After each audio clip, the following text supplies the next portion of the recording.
We had a machine that melted the valve cover and blew the head gasket. So it's, a $15,000 fix potentially. That's a major downtime.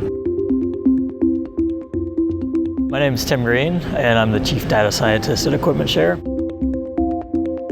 So the engine was overheating, but the coolant temp gauge showed that it was running extremely cool. So no operator would ever be able to tell that they're about to destroy the engine with this particular mode of failure. We have trackers, as you know, on all the equipment, and those trackers provide us tons of data to help create predictive models so that we can try to prevent things from happening before they happen. Fortunately for us, we had all the data that led up to that event, and so we were able to analyze that data, and then we created a model that would help us prevent that from happening in the future.